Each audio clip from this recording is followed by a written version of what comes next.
खनक। कभी सुना है खाली बर्तनों का शोर, गरीबों की लाचार भूखी तड़पती फटे कपड़ों में लिपटी लाश की सूखी आंखों से निकलता दर्द का शोर। जब शाम को लौटे तो घूरती कड़ाही, मानो तड़के सी तरसती जिंदगी लाशों की कब्र सी गहराई। कभी बर्तनों की जैसे क्या खाली थे, अरे खाली बर्तनों की जैसे आज ही थी शामत आई। कभी देखी है असल जिंदगी की सच्चाई, जहाँ पानी भी प्यास से पानी मांगे और सन्नाटा मांगे चीख के शोर की दुहाई। घर का आंगन भी अब छितरा सा गया है, पड़ी है तरेड़ सूखी जमी पे और मन मेरा छितरा सा गया है।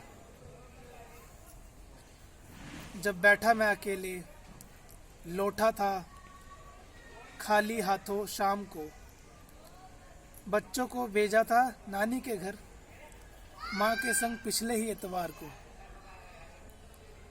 अब कमाऊं तो कमाऊं क्या,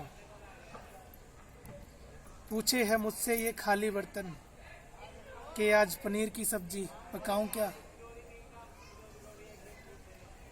अरे ये बोल पड़े कल तक जो थे खड़कते आज खनक पड़े। हंस रहे थे मुझ पर आज जब ये बर्तन भी पीछे ना रहा वो मटका, बोल पड़ा खाली घड़ा भी।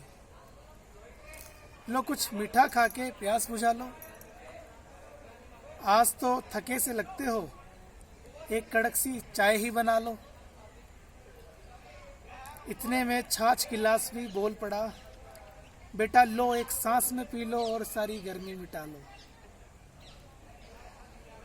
अब ढह चला था मेरे घर का चूल्हा भी, लिपाई के बिना कब तक रहता जिंदा भला, बोला मुझसे अध जला कोयला भी।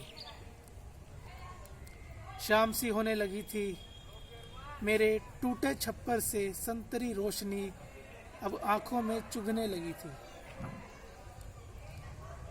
जाके ढूंढता कुछ खाने को, इससे पहले ही पतेली खाली कुछ कहने लगी थी।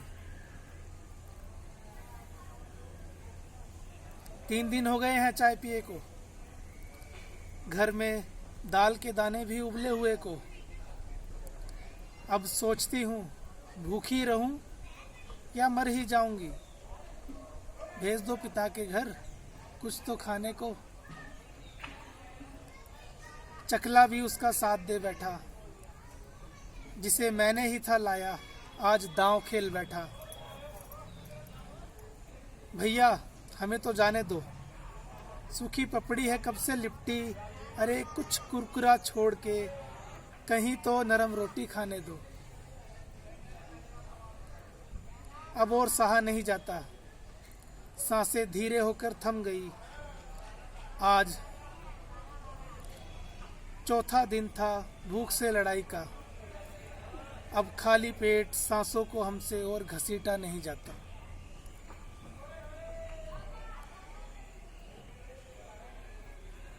अगर आपने ये पोएम आखिरी तक सुनी है तो मैं इसमें आपको एक क्लू देता हूँ, जिससे आपको इसको समझने में काफ़ी आसानी हो जाएगी और ये काफ़ी इंटरेस्टिंग भी हो जाएगी। ये जो खाली बर्तन थे ये असल में उसके परिवार के सदस्य हैं, जो एक गरीब मजदूर का और एक भूखे छोटे घरों में रहने वाले लोगों का हाल होता है। समाप्त।